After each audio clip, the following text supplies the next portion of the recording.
You're listening to STAGR Cast, brought to you by STAGR Gear.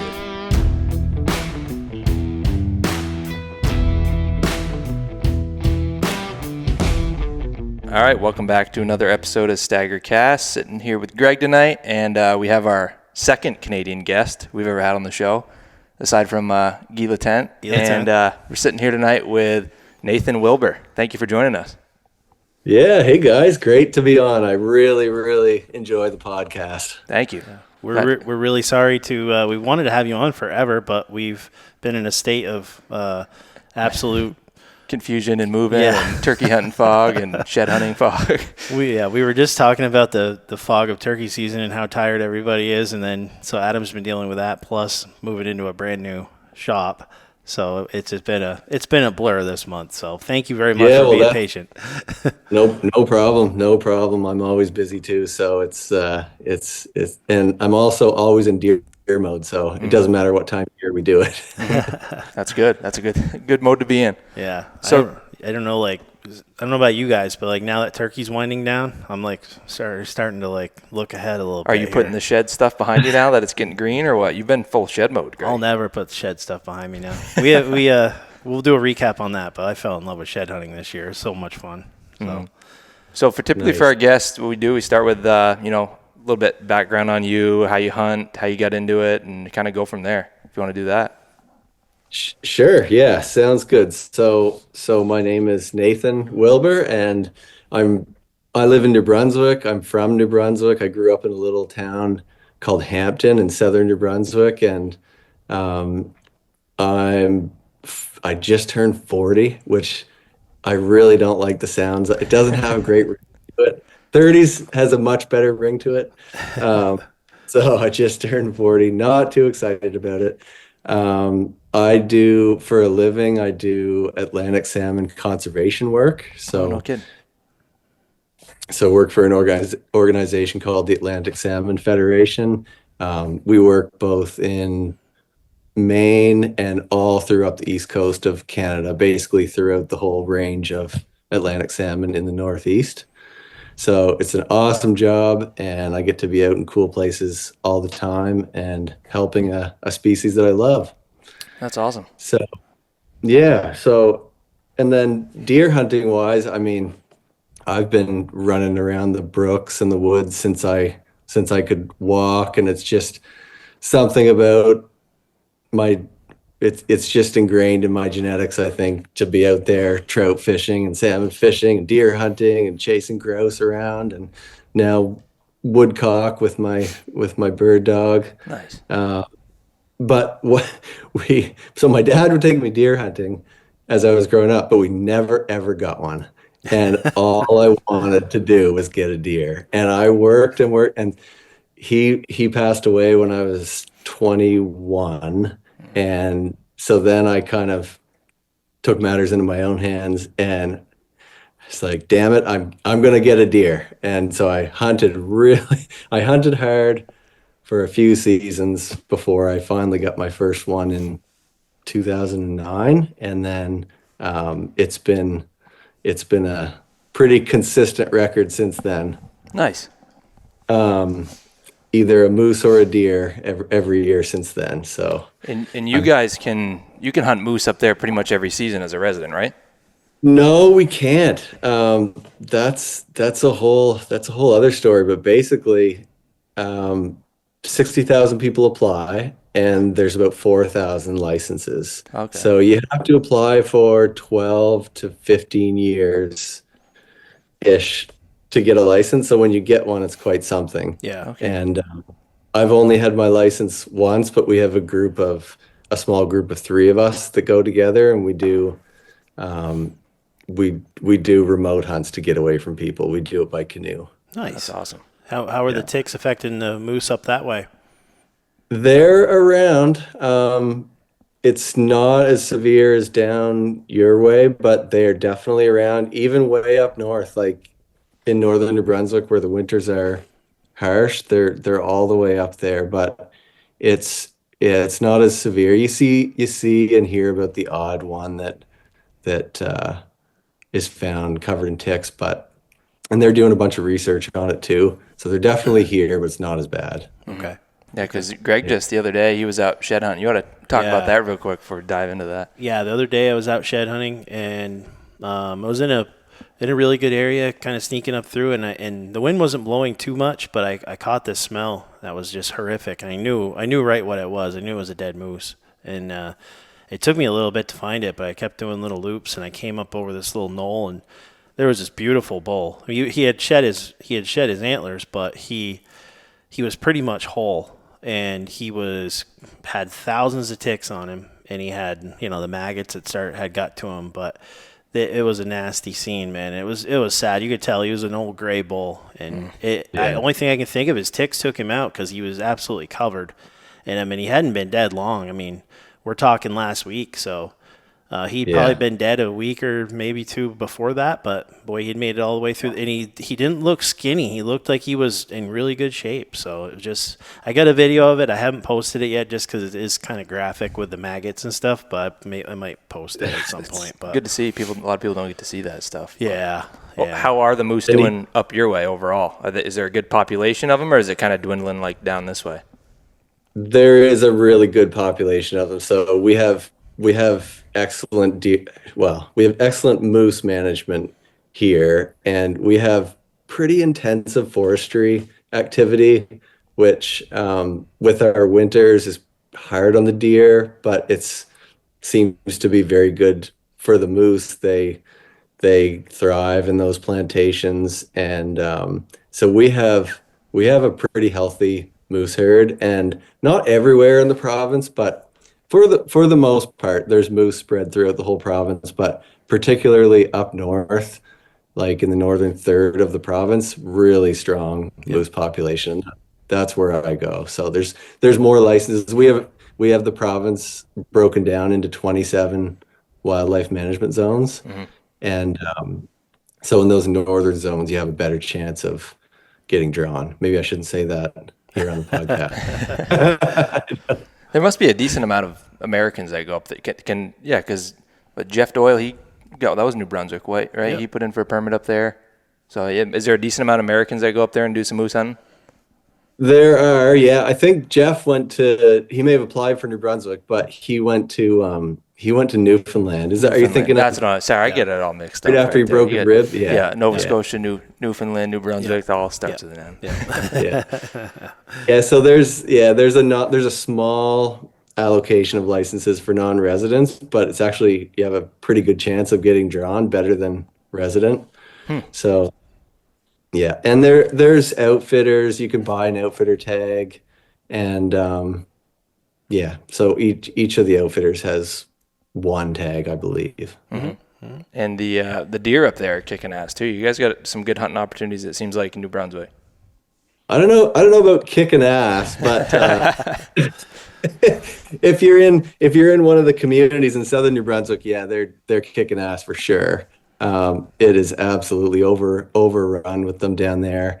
And then similar to Maine, you go out into the bigger woods and density goes way down. But we've had now 4 winters in a row that have been pretty easy on them. Last winter, the winter that just passed, I mean, we had 6 weeks of cold weather, but we never had any more than, I don't know, 1.5 feet of snow, and it stayed fluffy. So coyotes never really got an edge on the deer, and that's what really knocks them down. So 4 in a row, and our deer herd has essentially doubled in the last 10 years. Okay. Wow, that's awesome. That's crazy. Yeah. That's damn good. Yeah. And you said you got a lot of logging up there too. As you noticed, that's helping them as well. We do have a lot of forestry, and it can be a help. Like, for example, on the private woodlots where they cut and they don't herbicide, as all that regen comes back, it's great food for them and all kinds of edge habitat. But the industrial forestry, they herbicide it heavily. So what would normally be a ton of food for the deer out in those cuts is just a desert. It's wasteland. Yeah. So that's the big struggle here in New Brunswick is wintering areas and intensive forestry. Yeah. Yeah. I do have some stats like New Brunswick Let's hear deer them. herd hunting Yeah. compared to Maine, because I know everybody kind of Maine sort of like the benchmark, and so I did a little background work here to compare New Brunswick to Maine, because you guys haven't really talked about New Brunswick. We're right next door to Maine, and I think it would be interesting for people to hear Yeah, absolutely. kind of how we stack up. We're almost exactly the same size as Maine, so that in mind. So okay, we've got our deer herd is about 155,000, and Maine is 360,000. Our harvest is about 9,000 with a hunter success rate around 20%. And Maine's harvest is this. So this was 2023, the stats I'm using here. So our harvest was 9,000 and Maine's was about 38,000, with a hunter success rate between 10 and 17%. This is so we've got like 2.1 deer per square kilometer versus 4.5 deer per square kilometer in Maine. So Maine's harvest is 4.5 times higher than New Brunswick, but the deer population is only 2.3 times higher. Interesting. Anyway, yeah.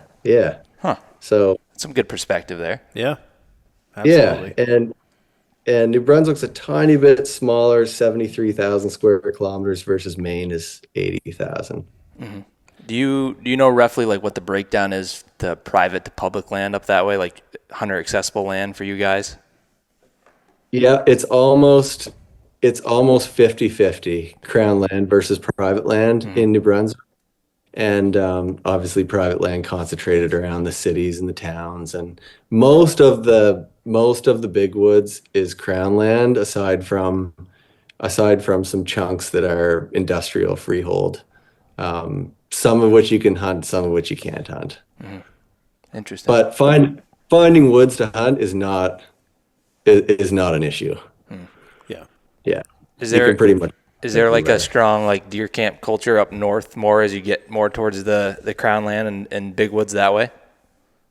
Yeah, there's good deer culture everywhere in the province, really, except for the far north, where there's a handful of zones up in the northern part of the province that are closed just because the deer population crashed, and it just hasn't come back. And up there, like my grandfather grew up in a town called Bathurst, which is in the northeast. And back in the 50s, when he used to hunt, you could get 2 deer. All the people from the southern part of the province used to go up to northern New Brunswick to hunt deer. And now it's the complete opposite. And I think Maine is sort of, just from listening to the podcasts, it seems like Maine was sort of the same way. Everybody kind of migrated north, and then after that heyday, the coyotes moved in and industrial forestry really took over, and the north just has the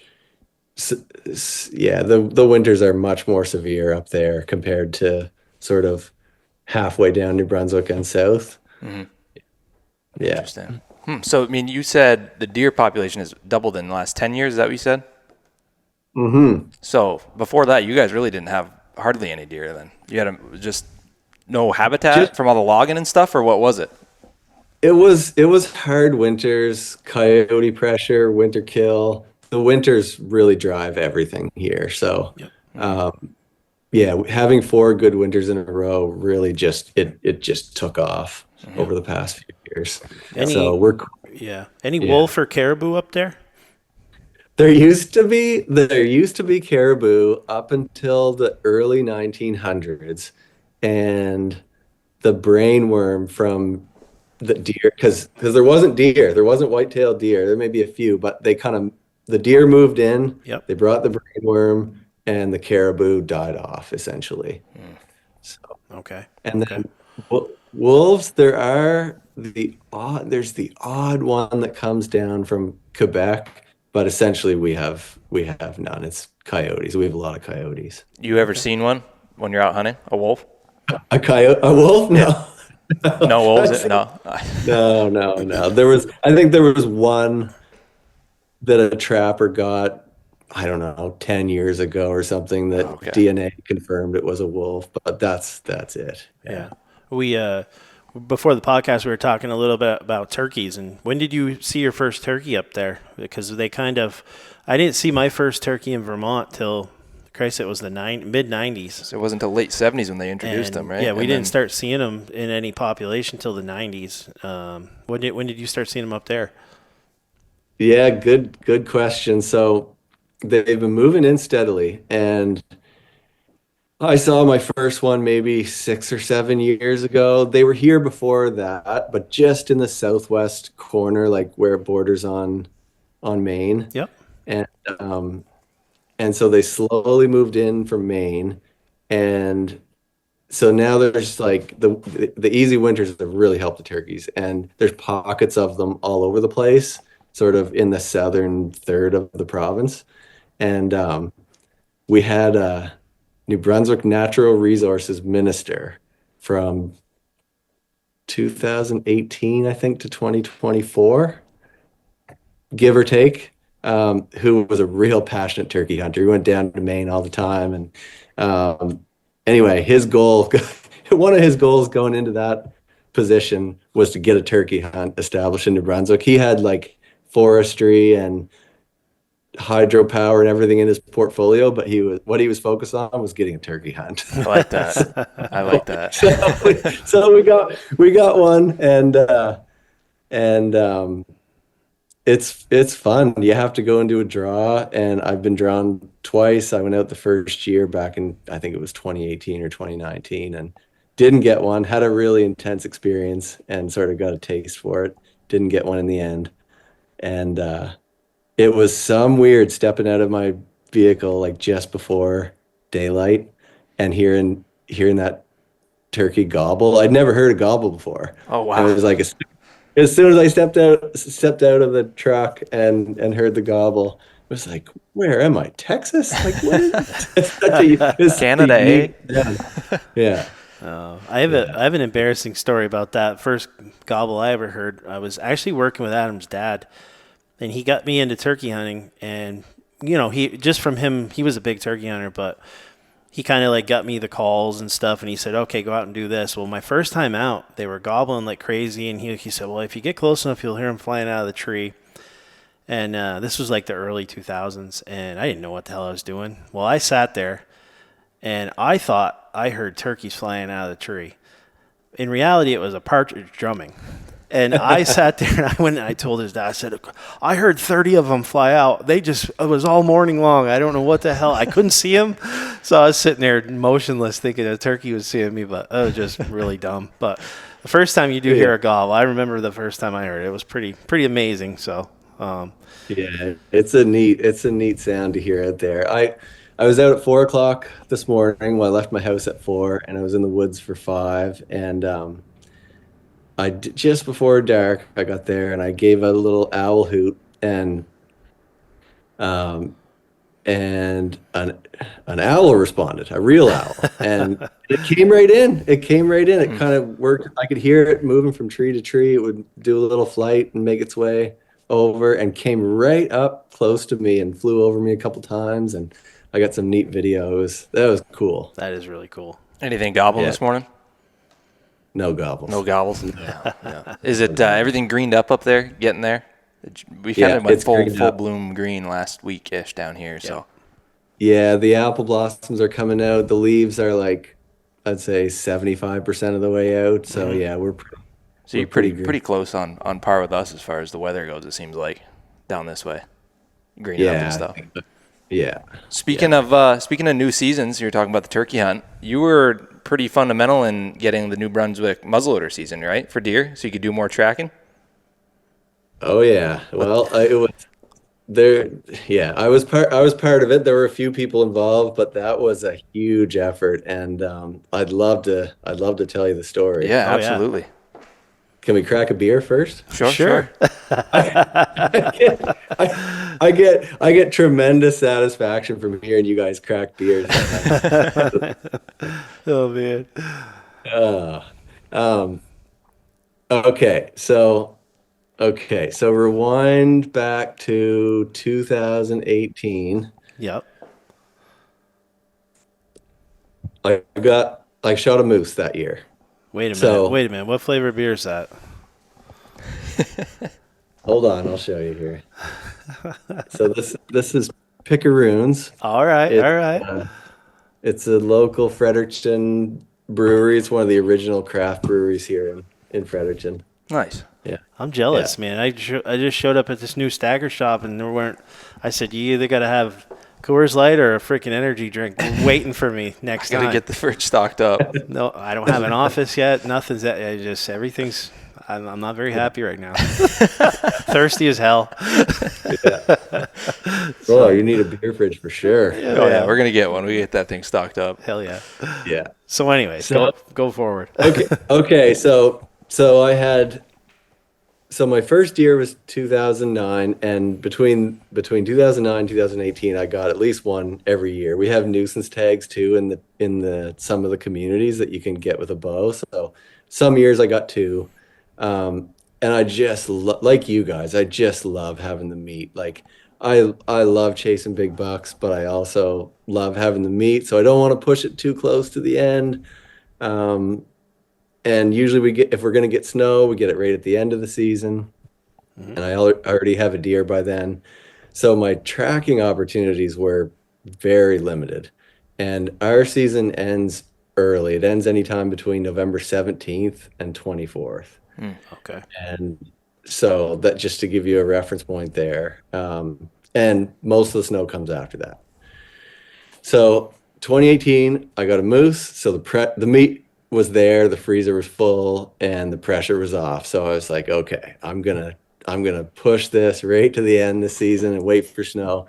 Well, 2018, if you can remember, was a crazy snow year. We got snow pretty early, and we got consistent snow like from, I don't know, November 8th or something onwards. And so I was all excited to get out. My first tracking experience. I went up to the land of no deer, around Juniper, New Brunswick. There's low deer density, and there's no deer density, and that's where I was.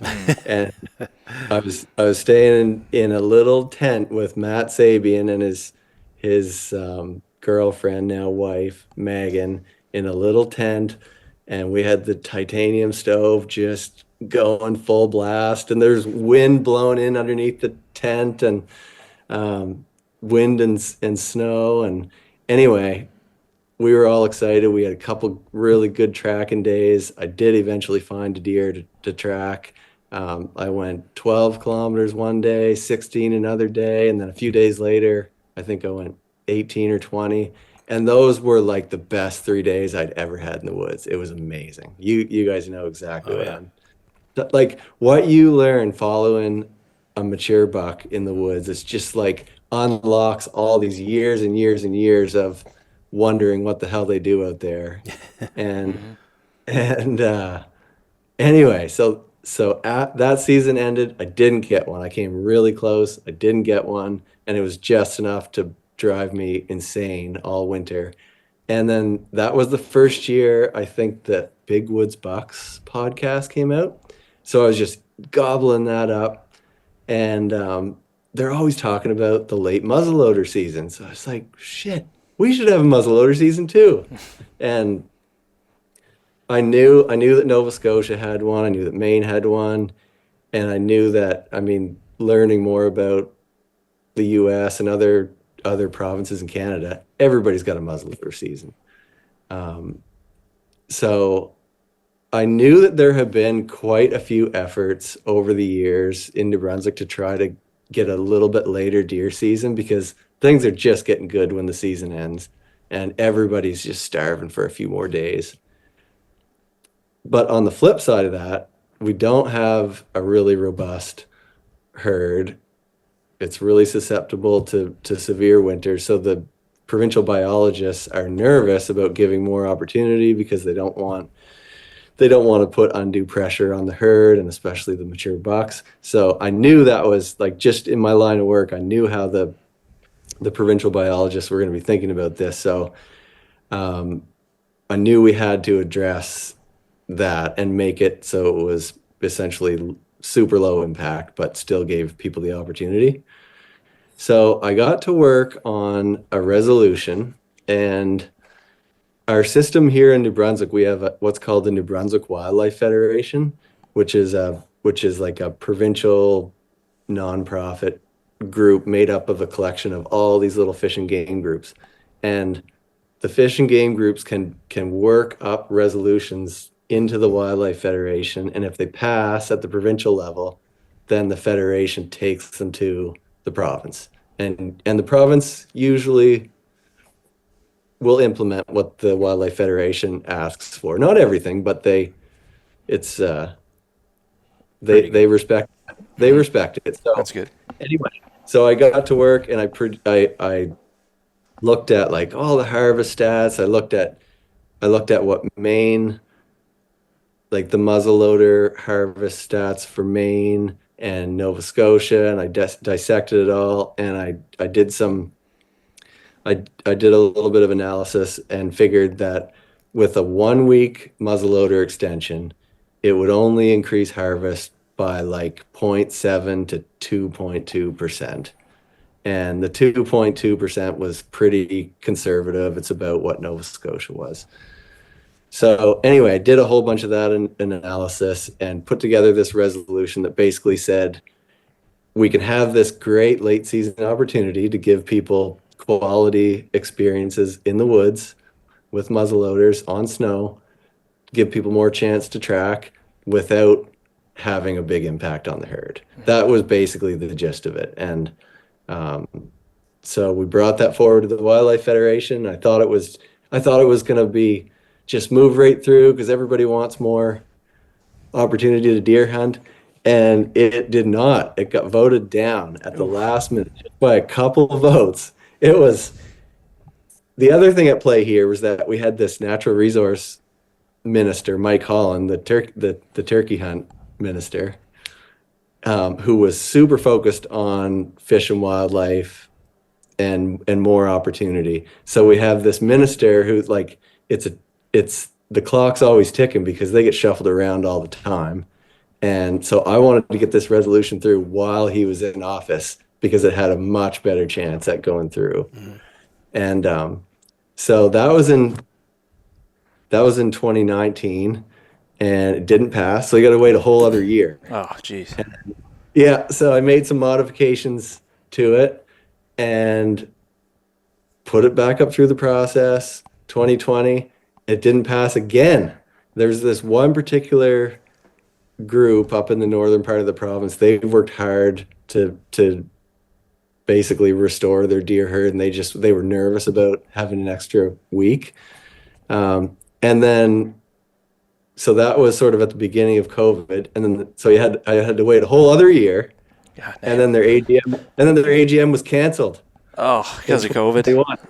So I had to wait a whole other year. Wow. So it was like from the time I started this to the time I actually got it through was like 3 or 4 years, and miraculously Mike Holland was still minister of natural resources. It never happens. Never happened. Turkey minister.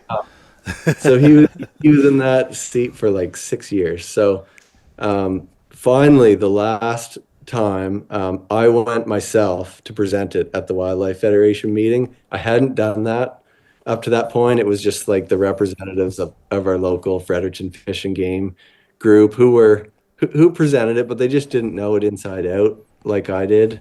And so I presented it, defended it, answered questions, all that, and it passed. Nice. And then the Federation brought it up to the province. They liked it. Everything moved pretty quickly from there. And 2023 was our first muzzleloader. So we got a whole extra week. Nice. That's awesome. So second season, have you seen a lot of success in that extra week so far? Has there been some success stories from that? Yeah, there's been, I mean, the diehard trackers are really the ones who are loving it, but it's anybody who hasn't gotten a deer yet, I mean, yeah, they certainly appreciate having that extra week, and it's right in the rut, so it's a great time. So the first year, 2023, there were 800 muzzleloader licenses sold versus about 40,000 regular licenses. Yep. So 800, and there were 117 deer shot by muzzleloader that last week. Nice. Which ends up being like 1% of the. So right in your ballpark of what you put out. Right. Exactly. Yep. Yeah. So I was happy with that. We were right in the ballpark. Have you gotten the numbers from 2024 yet? As far as has there been an increase? Have you seen? I haven't seen the numbers. I believe it's an increase. I think there was some preliminary stuff put out by the province that showed it was an increase, but I haven't seen that yet. But again, like our winters have been easy, so every year for the past 5 years has been a steady increase in harvest. That's good. So when it got voted down the first couple times, was it just people concerned mostly about the numbers getting too thin with that extra week? Is that what the reservations were about? That's what it was. So I had to make a change in the resolution every time just to present something a little bit differently. So the first time I had muzzleloader, bow, and crossbow, basically a primitive weapon, extra week. And then I took the bow and crossbow off the second time, so it was just muzzleloader. And then the third time I took the northern zones out. So any of those groups from the north who had concerns, it just like took it off the table. And then what the province did was any wildlife management zone that has doe tags, which is, I don't know, well, it's not all of them. I don't know if it's half of them, but it's not all of them anyway. So any zone that's healthy enough to have doe tags, they would have the muzzleloader season. Nice. Okay. Nice. I mean, it sucks that you had to wait 3-4 years, but at the same time, with the way the winters are trending, it probably kind of supported your argument by the time you finally got it passed, didn't it? Yeah, I mean, yeah, exactly. Like if the deer herd was going in the other direction, it would have been harder to do for sure. Yeah.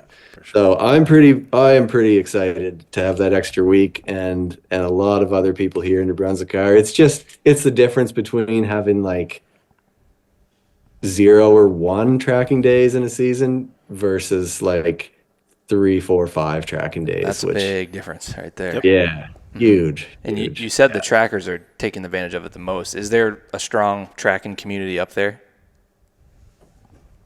There's I would say a growing tracking community. I don't know how big it is. I don't think it's that big. There are a few diehards, like Matt, his father Kevin is a big tracker and a really successful tracker.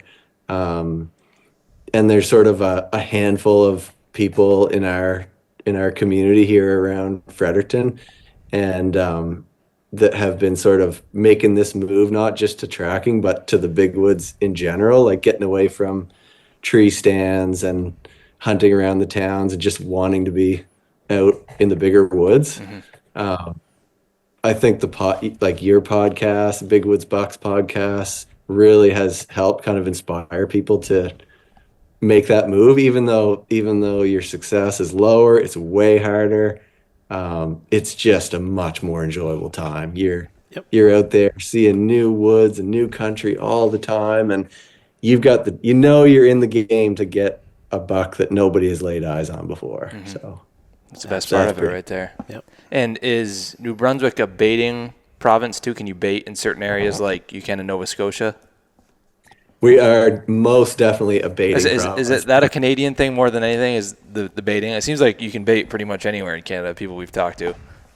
I don't know about the other provinces, but New Brunswick there's a heavy baiting culture here. It's piled apples everywhere, except in the big woods. I mean, I don't think I've ever run into a pile way back where I hunt, but yeah, everybody for the most part uses apples, which is it puts me in the freezer that way.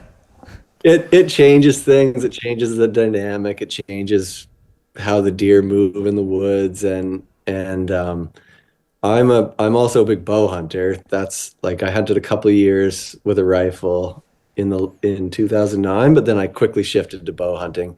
I just love trying to get close Yeah. and spend communing with the deer, Mm-hmm. basically. Do you still remember when Vermont had baiting, Adam? Oh yeah, Back in the day. I did it for a year or two right at the end. I earned the rank of master. master. But then they made it illegal. Yeah. I don't miss it at So, all, really, as far as like it seems like there was a lot of private land that all the whole yeah. deer herds were like congregating to, and then anywhere where public was, there's like no deer. So I don't know. Kinda, Yeah. they're more spread out now. Kind of Because nice. that ended, what, 2005, 2006, somewhere in there? 2004 was It's the been last that year early? you could bait. It's been a long time. Yeah. It's before I was hunting. Oh, Yeah. Yeah. I've got this where I was going with that bow hunting um, introduction there was that I've got this little old apple orchard that's sort of on an overgrown farm that I hunt. So it gets a few drops sort of throughout the season and the deer naturally go there. So I've got, I don't know, 4 or 5 trees in there that I sort of hunt the edge of. So that's, but I mean, I hunted that place hard and I got some really nice deer there. And it's like 5 minutes from my house. But there's just something about being out in the big woods and roaming around and tracking is really what got me out there and helped me break it down because you learn something one fall and you might not get the deer, but you go back the next year and Yeah. you have a much better understanding of that piece of woods. And I found that I'm seeing the same scrapes in the same spots, and the bucks are moving through a certain piece of woods the same Absolutely. way. Yeah. Anyway, it's fascinating. I love trying to figure out how to break down those. Have you been on a track and that's taking you to someone's bait pile or not yet? I know Matt said he's had that Oh, before, yeah. I think. Yep. I've been on a track that has taken me by old tree stands. Almost always I end up going by like an old decrepit tree stand in the woods. Only one time I heard a little whistle off to my right and looked up and there's a guy sitting in the tree waving at me. You'll have that. Yeah. It's still when you're tracking though, it's like you were saying, you see places you'd never see. Like all winter long, I've been thinking about these like saddles in the mountains and like the places that I got to get back to, like ASAP, and like all the trails that you think bucks would go down, but they're really 100 yards up on the hill. They don't go through where the easy part is. Like so you just learn so much in a huge hurry. Yeah. You know. Yeah, So, it's awesome. It's awesome. And more people, I think that was kind of dying off here as people just tree stand hunting is so successful. I think that being out in the big woods was dying off, but now I feel like there's a resurgence of it, and there's lots of young people getting out. Not lots, but there's a growing number. yeah. That's a good With sign. with us, it's like you got the trackers that are awesome that nobody knows about. You got the ones that are awesome that everybody knows about because they're on social media. Then you got, people like myself that like try hard at it, maybe aren't so good. But then you've always got this fresh crop of people that are trying it and then decide, oh Yeah. shit, that's too hard, and then they stop. And then there's another fresh group of people that come in, and so it's Yeah. in pretty good shape around here as far as it's you got your diehards, but you always got a fresh crop of people that wanna see if they can do it. Yeah. Yeah, that's good. There's no question about it. It is hard. Like you're going 18, 20 kilometers in a day, and I don't know. It's mentally hard, it's physically hard, it tests you in every way, and I guess that's why we love it. But Yeah, yeah. for sure. And you had some success last season, bare ground, you were telling me, right? Yeah, I did. Geez, I've been hunting hard, the big woods hard ever since I guess 2018 when I kind of shifted and started tracking. And so ever since then, I'm just like watching the forecast, waiting for snow. And when we don't get snow, it doesn't matter. I go anyway and just spend time out there and just kind of build off of what I learned the previous year. And so 2023, our first muzzleloader season, I had a crack at a really nice buck, and I smoked a tree. It was like 3 days left in the season, but I learned a lot that week. And so last year I went back to that same area and a couple others nearby, and just still hunted, just waiting for snow, still hunting. And it was a great season. I hunted the whole season out there. So our season's 4 weeks, and would go every chance I get, take time off, go on the weekends. Any chance I get, I'd spend the full day out there, just like you guys. And anyway, so it was all still hunting, waiting for snow, waiting for snow. And in New Brunswick, it's not the whole province that's basically open to tracking. And what I mean by that is the northern part of the province, yeah, it gets snow, but there's no deer, and it's closed, deer hunting. There's like this middle swath in the province that you can count on getting some snow in the season. And then the southern part of the province, it borders on the Bay of Fundy. So it often does not get snow. So there's just this narrow kind of band in the middle, sort of middle third of the province that's actually sort of like you can count on a day or two of tracking there. Anyway, where was I? That's a tangent. So I was still hunting this year, and to give you a sense of density, in 4 weeks I saw 4 deer and 4 moose. Ooh. Still. So holy cow. That's brutal. That's some brutal stuff right there. Yeah. And I mean, it can be a lot more than that, but like Kevin Sabian, Matt's dad, says he counts on seeing 1 deer a week. Yep. And sometimes that deer is a nice buck. So anyway, so the nice thing about, you're always out there still hunting, you're always thinking, oh, am I in the right place? Am I doing it right? Am I moving slow enough? Am I being too loud? Should I be doing something differently? Anyway, you're always second guessing that. But of those 4 moose and 4 deer, I only bumped 1 moose, and the other 7 didn't know I was there. So I was like, okay, I'm moving the right way through the woods.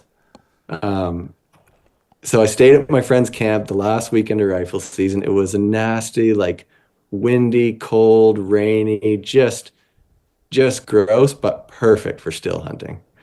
And we were supposed to get some snow that night, so I stayed at my friend's camp up there, and we didn't get snow. So it's kind of had my tail between my legs going into the woods that last Sunday, and wishing I was tracking. Anyway, set out like I do every day, and I went into a place that I had seen a couple of does on the Saturday, the day before that, and just kind of branched off from there, and was working my way along. If you can picture like cedar swamp in the middle, and then 2 regenerating cuts on both sides with like thick raspberries and some maple regen and birch and a little bit of overstory, just what they love being in. Yep. And I'm working my way along and just looking and taking a few steps and looking and taking a few steps. And you're just thinking the whole time, like, good Lord, it's got to happen at some point. It's got to happen. Anyway, I looked down the cedar swamp, and then I looked to my right, and I locked eyes with a mature buck. Ooh. And I could just, his outline just instantly etched into my mind, and I could see his antlers, and he was looking at me, and it registered that he was laying down. He was bedded down in the raspberries, and he was probably thinking, there's no way that bonehead over there is going to see me. I'm perfectly concealed. Anyway, I just happened to look right at his face, and so I pulled the gun up, and another special part of the story for me is I was hunting with my grandfather's rifle. It was his old 32 special. It was like from 1912, I think. So open sights, beautiful gun, shoots really well. And anyway, so I was hunting with that all season, and just kind of in one motion, I just sort of went on autopilot, put the gun up, turned to my right, put the open buckhorn sights just below his throat patch and pulled the trigger, and he toppled right over. That's Don't awesome. get any better than that.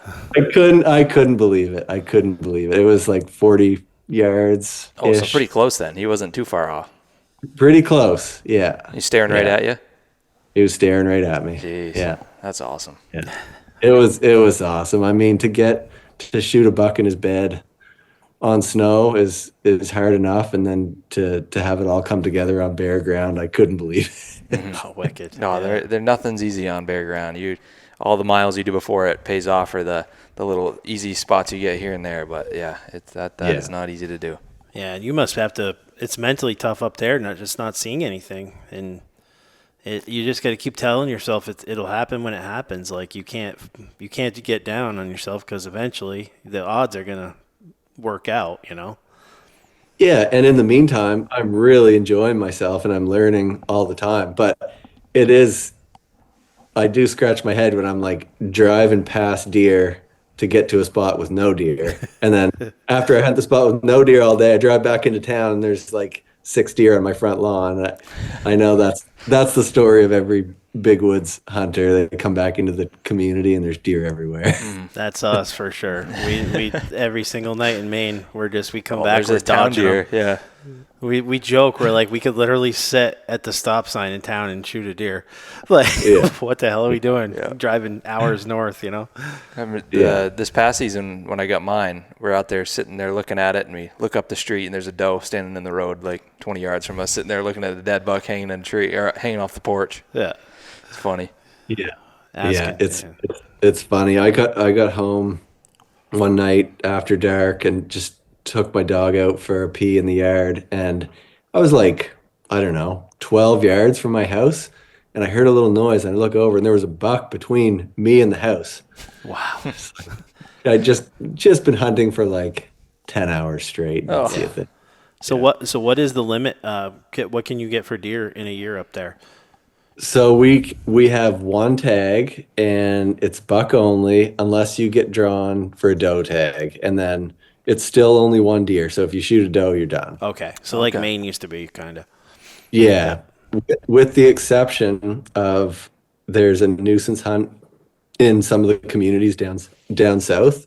Yeah. Like Quispamsis, Hampton, St. Andrews, where there's super high deer densities, and they're just trying to lower them, essentially. They're eating everybody's flowers and getting hit by cars, and so it's one deer, or you can get two if you get that special license. We also have another unique situation in Grand Manan. It's an island out in the Bay of Fundy. Have you heard of it? I have heard of it. Yep. I haven't. Oh. Yep. Yeah.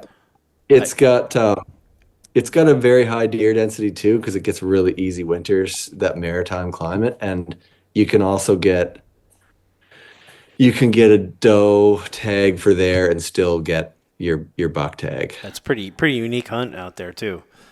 Yeah, it is. Yeah, I've never done it, but I've been there, and it's a neat thing that a few people take advantage of. Mm-hmm. Another thing that I should say is, I see these videos down, you guys hunting in Vermont and New Hampshire, and there's like big open hardwoods and line of sight, more than 6 yards in front of you. Mm-hmm. And we have that too in some places, but that's not really where the deer are here. Yeah. It's like, and I know you've got lots of thick areas too, and we would be very similar to Maine, but even denser, I would say, just because of the intensity of forestry. So like the deer are in the thickest shit, like the stuff that the bucks have taken us through. Matt Sabian knows, he can sympathize with this. Like you're either in some kind of a natural thicket, or like a 10-year-old plantation that you can't see like 5 yards in front of you. Yep. And the deer will just, especially when they know you're on them, they'll just stick to that stuff, and they'll bed down in it, and you can't get close to them. And it's so frustrating. It's like, it's hard to get close to them. It's hard to get it. The stars really have to align Yeah.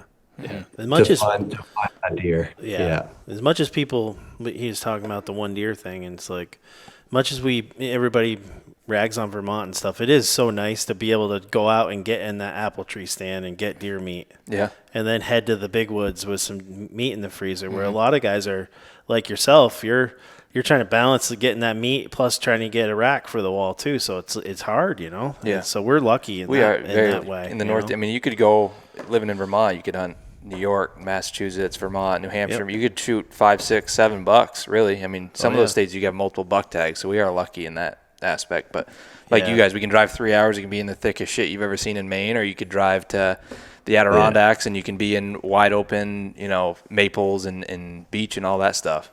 Yeah. So it's pretty diverse. I will tell you though, you were talking about the big wide open spaces, which it's nice to deer hunt there, but they're in the thick shit. And with shed hunting too, the big open spaces, boy, your eyes get tired quick. I almost prefer to be in the thick stuff and to come into those openings. It's a lot like deer hunting too. Your brain only has so much to think about. If you're in a little spot, you only have that to worry about, Mm-hmm. So it kind of helps in some ways. Sometimes when you're looking at Nova Scotia over by where Matt kind of hunts and lives in versus New Brunswick, is there more deer over Nova Scotia way or more New Brunswick, or pretty even? Well, it's a good question, and Nova Scotia has much easier winters than New Brunswick because it's it borders the Atlantic Ocean and the Bay of Fundy, so it gets that maritime influence and consistently much easier winters, which means the ticks are worse, but also means the deer are more plentiful. So I looked up what the Nova Scotia numbers were, and just let me dig them up. So Nova Scotia has got a deer herd of 80,000 with a harvest of about 10,000. So it's got half the deer density of New Brunswick, but with a greater harvest than New Brunswick. Interesting. And it's got a smaller land mass at 55,000 square kilometers versus 73,000 for New Brunswick, 1.4 deer per square kilometer, which is a lower density than New Brunswick. I couldn't believe that. I was really surprised at that. But hunter success is 20 to 25%. That's better than there. But Nova Scotia, it's got a longer season. There's their bow season starts in September and it goes right through to early December. They've got a muzzleloader season. They've got a rifle season. So you can hunt from mid-September to early December. Yeah. We did forget to ask you about your buck there too. What did it have for points, and did you get to weigh it, or did you have to quarter it up and pack it out? I did. No, I didn't quarter it. That's we drug it out. It had 11 points. Couple were broken off. I guess it would have had 11. It had a nice split G2, which was pretty unique. I love the junk on them. Yeah. It's just any character is nice. It's neat to see. But he had been fighting. He lost a couple points. He was all scarred up. His ears were split. But he would have been a 3.5-year-old. He was 180. Nice. Really good. That's cool. And I'm really glad he wasn't over 200 where he was, because it was uphill through the raspberry and the maple region, and thankfully a friend was in the area, and Jason, and he came and helped me drag him out, and I got him about halfway before Jason showed up, and then it took the two of us to get him out. So awesome. Do you guys have to weigh him up there? In the grand scheme of things, the drag is the easy part, and I love the drag. I love the drag, no matter how hard it is. For sure. We don't have to weigh them, so there are a few stations that weigh them, or at least there used to be. I don't know if they do that anymore, but you don't have to weigh them. You just give an estimate when you register them, and we can register them online now. Mm-hmm.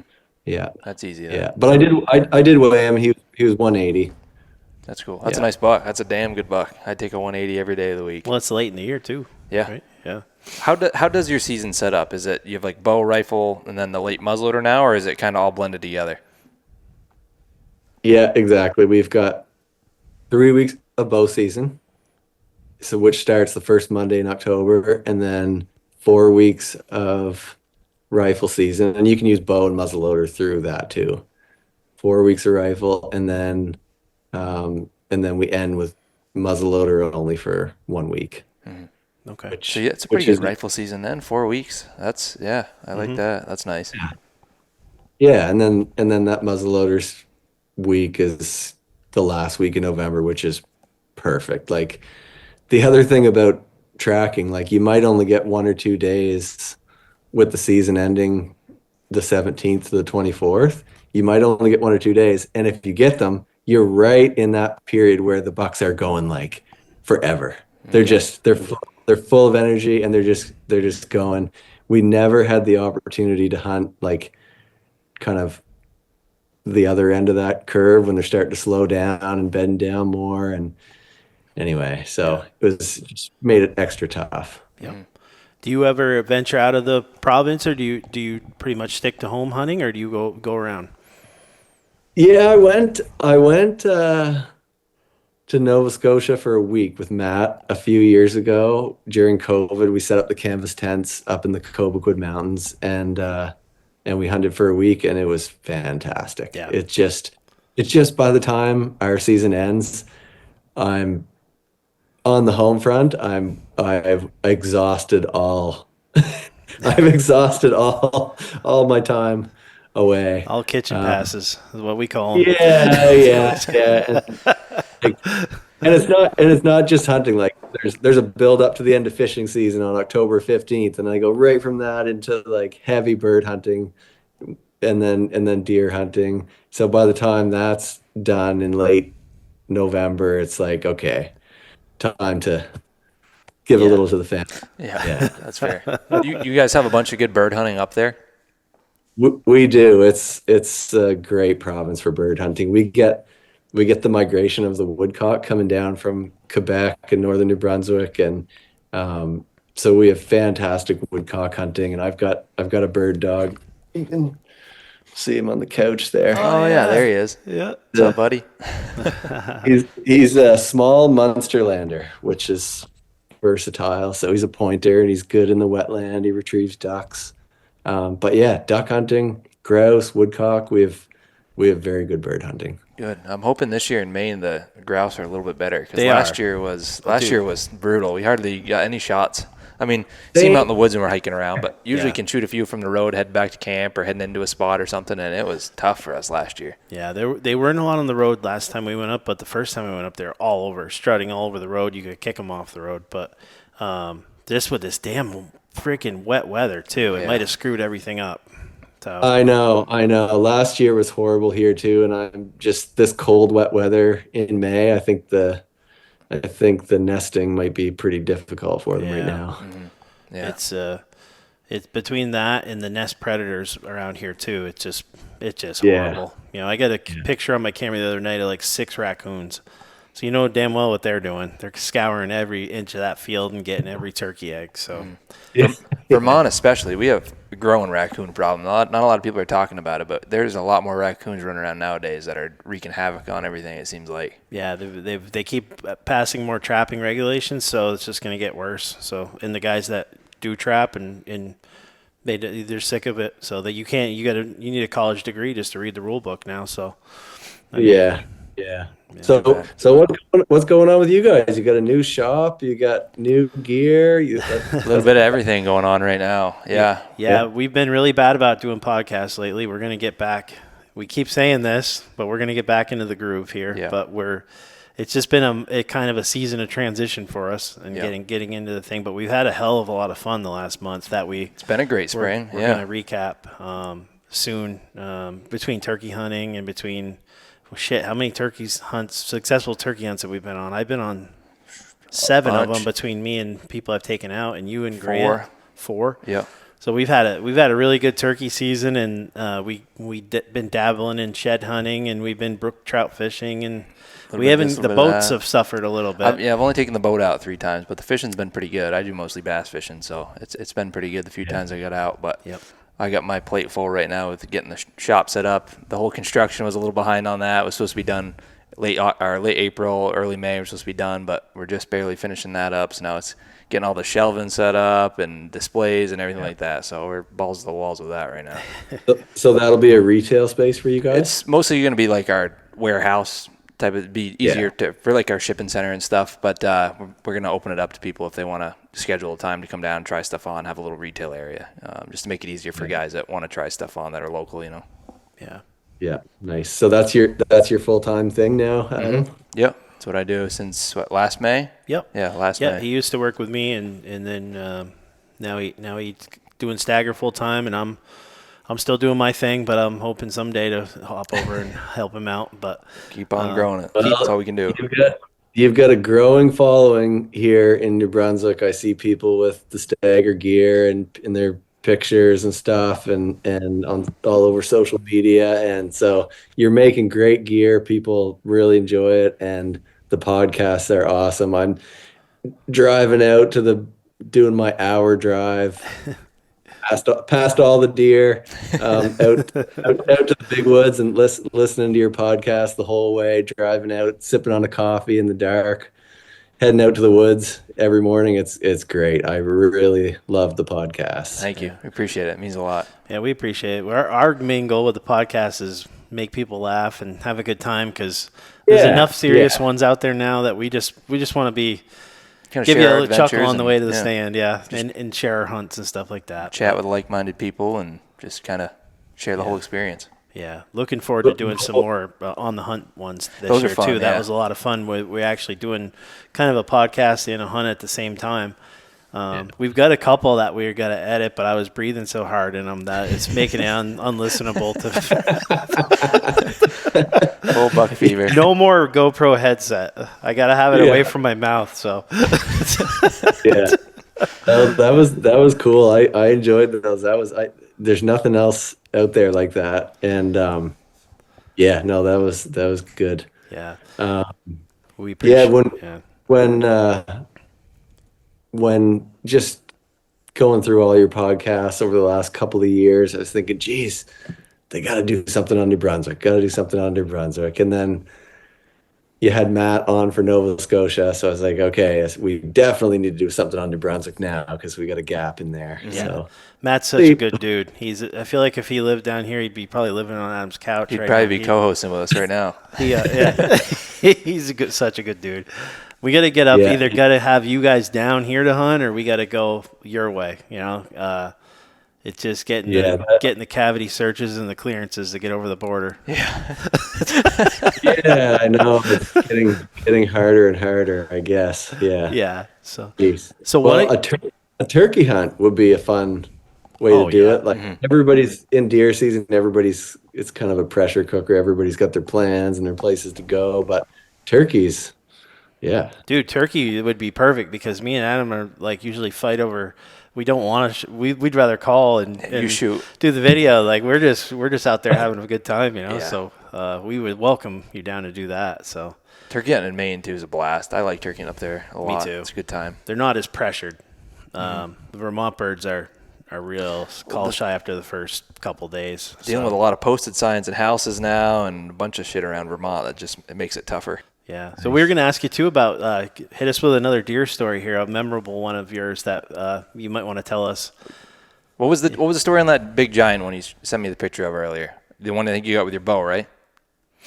I got that one with a bow, and yeah, that one. Geez, that was.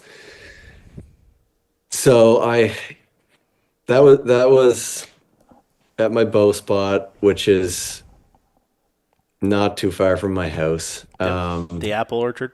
It's in the country. It's in the country. Like I live out in the country, and so it's not an urban deer, but it's not a big woods deer. It's not an agricultural deer, but sort of, I don't know, if that narrows.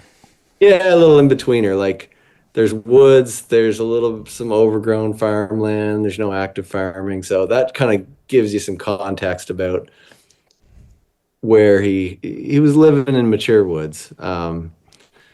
Anyway, so he had been around for a couple of years. It was my bow stand, so I got cameras out, and so I'd seen him for a couple of years, and I just put in the time. I was like, I am gonna give myself the best possible chance at this deer, come hell or high water. I'm gonna sit in that tree stand every morning and every night, and I wasn't out there every day, but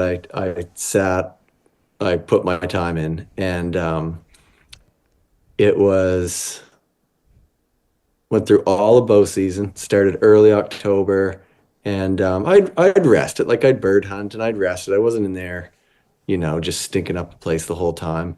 I'd finished the salmon season. I bird hunted, I bow hunted on and off, and then it was November 9th, and I was in there and sitting in my stand.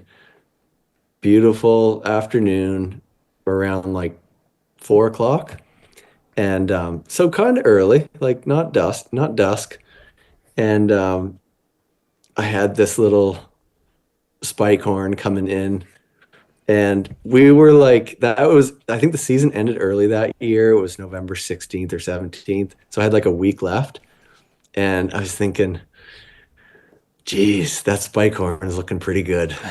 Right now. Greggy can relate. Been there. I've got no meat in the freezer, and I was like, yeah, he's looking pretty good. He's looking pretty good. And it's like, no, I gotta hold off. I got a full week left. I've got to give myself a chance at a bigger deer, and there were a couple around. And no sooner did that thought go through my head, and I looked down, and the spike horn was like on high alert, looking over to his left.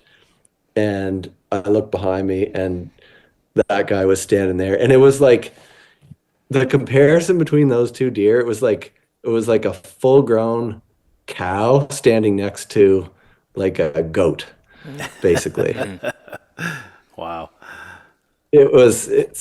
So he started making his way down and behind me and kind of weaving his way along, and then he did a little detour and kind of came in basically exactly where I wanted him to come, over to my left, and he came right by the base of my tree at like right at the base of my tree, 2 yards, and out and around basically where I engineer the site a little bit so that, number one, I can't have a shot further than 15 yards. Yep. Because I just things start going wrong when you get out beyond 20 yards, for me anyway, with the bow. So I like it to be a chip shot. And so I kind of engineer things so that the deer move through in a particular way. I set up logs and branches and stuff. And anyway, he came in, and he came right where I wanted him, and he was about 8 yards broadside, and I got him, and it was a liver shot. Unfortunately, I couldn't believe it because it was like 8 yards. You think nothing can go wrong, but I was like 4 inches further back than I would have liked. Yep. And so I just backed out, and I gave him the night, and I came back in the morning. He was dead right there where I left him, and he was 216 pounds, nice, big, solid 10-pointer, like big, wide rack, heavy mass. It just for me, it was just the perfect deer. Over 200. Yeah. Got him with a bow, and he had everything in his rack. So it was wicked. It was awesome. Yeah, for those that listen, we'll have the pictures up on the Instagram page there. To check it out. And what's your Instagram handle too, so people can look you up? It's Nathan_Wilbur. Okay, perfect. Yeah. You'll see a lot of 3-year-old on there. Hey, you know what? It's double the age of the ones I get. So now I feel like if you Canadian boys ever come down here, you're gonna kick butt, because the common theme of your guys hunting is putting your time in, being patient, and That's something a lot of people lack around here, including I could set forever, but boy, the first buck that comes by, I'm really itchy finger. But that's such a good trait to have in hunting and putting your time in and not being worried about not seeing them. And so you guys ever come down here, you'll do just fine. Yeah, I think so for sure. Yeah, that's I mean, people like me and Matt Sabian and kind of our crew here, we just love being out in the woods. We love the whole process, getting cameras out, seeing deer, sitting in our tree stand, tracking, like, being versatile, doing whatever it takes based on the conditions. And I know you guys are like that too. You've talked about it a lot, and it's something that is something I like about the podcast. Yeah.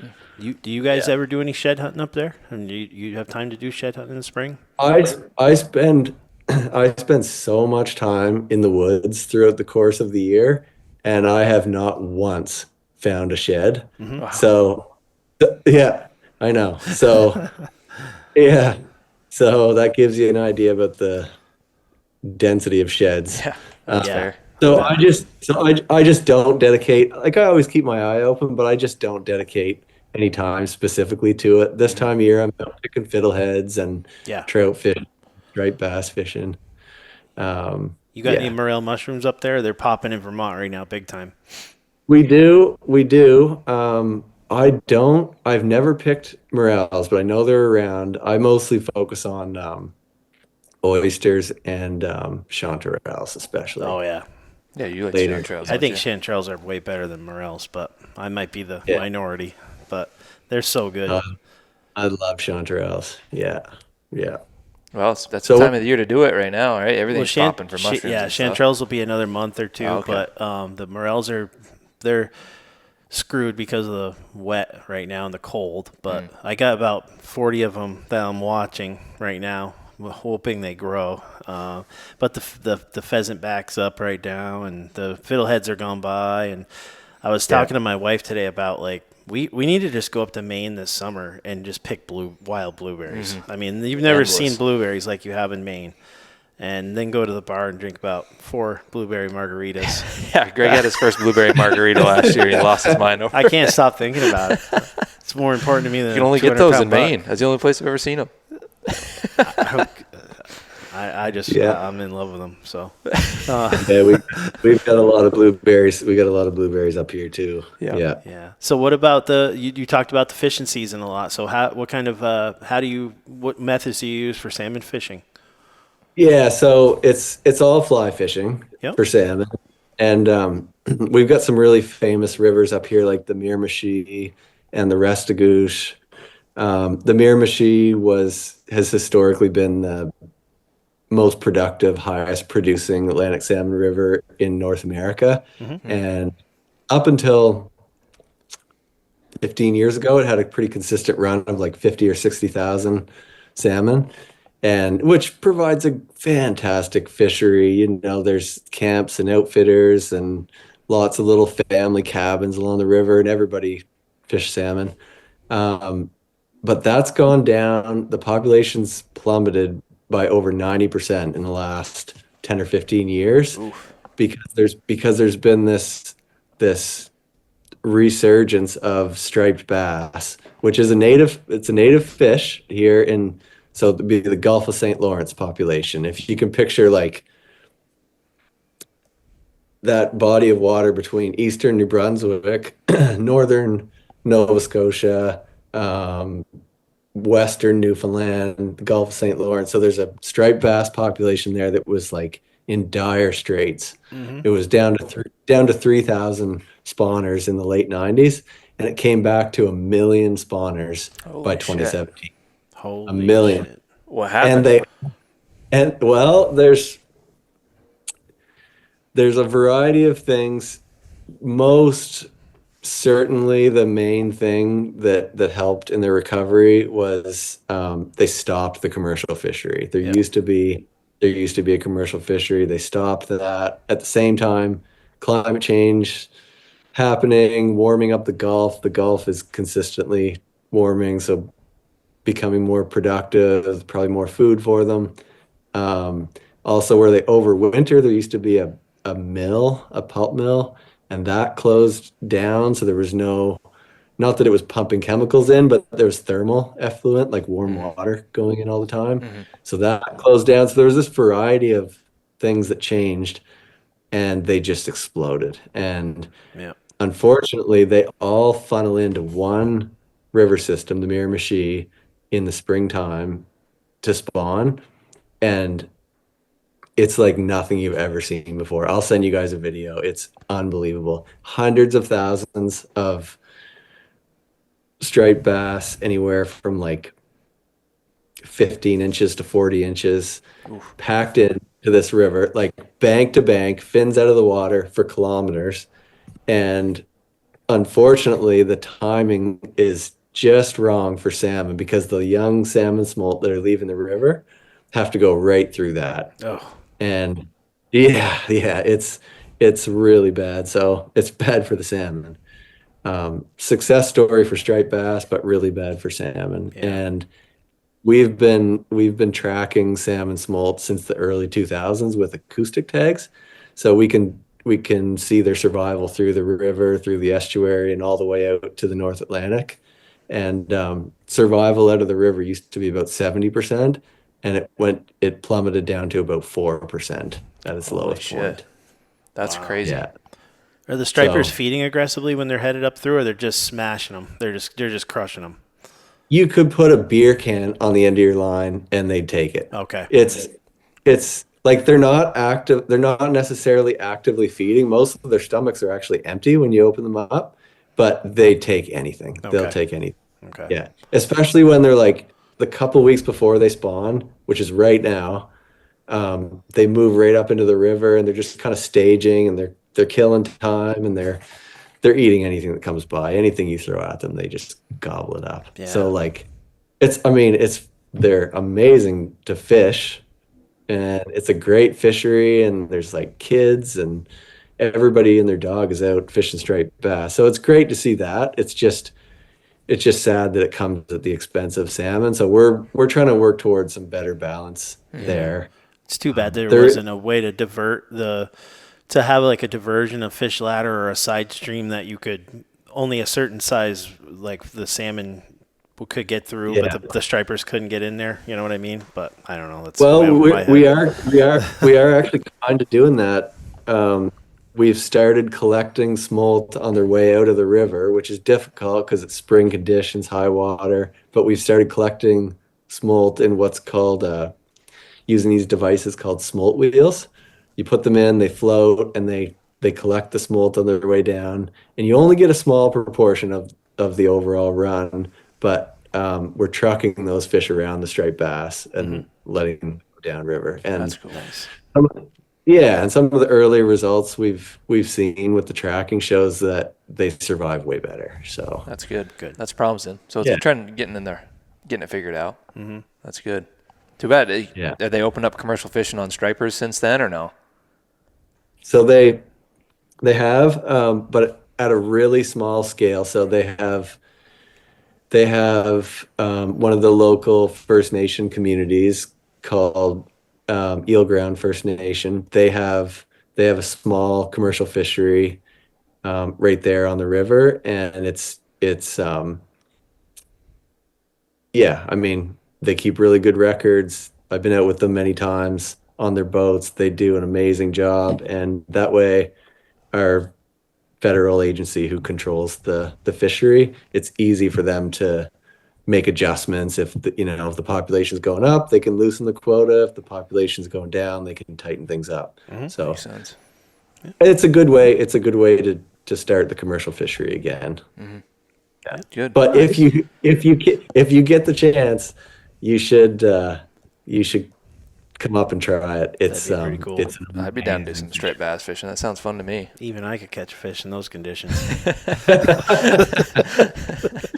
Well, is that a good way to wrap it up there? I think so. I'd like to have him back on. Yeah. Maybe before deer season or Next north of the border report, we ought to do a little four-way. Yeah, a little Matt. Get Matt in there. Bring you and be kind of a little Nova Scotia versus New Brunswick. Little that'd be fun. back and forth. Yeah, it'd be fun. Definitely. Yeah, I got a whole new list of medical ailments I got to talk to Matt about. Yeah, true. Yeah, Matt's our impromptu doctor from time to time. I'm too cheap to go to the doctor, so we have him on the pod whenever something goes wrong with me. Hey, nothing wrong with that. He's happy to help. Oh yeah, always. Yeah. So, well, we really appreciate it, bud. And yeah, like I said, it was great to meet you, and we'll definitely have you on again. And yeah, that was awesome. Thanks for sharing all that stuff on New Brunswick. It's cool to see the perspective up there and just the difference between Maine and New Brunswick, even though they're bordering. There's a lot of differences, but some similarities as well. Yeah, and great job getting that muzzleloader season started. That's awesome. That took a lot of perseverance, and if you and the group that you said you was involved with didn't stick with it, it wouldn't have happened. So. It's such a game changer, and Matt's dad helped me out on that. Kevin, he helped me out. He brought some good history on what's been tried and failed in the past. So yeah, it's really a game changer for New Brunswick deer hunting, and I'm excited about it. It gives us a few more days of tracking every year. There's going to be a lot of successful hunters that owe you a debt of gratitude for that over the coming years for sure. I've had a few thank yous over the past couple of years. That's good. You deserve them for sure. Awesome. Well, hang on the line there just one second, but we'll wrap it up. So for you guys listening, we appreciate you guys tuning in, and we'll see you on the next one.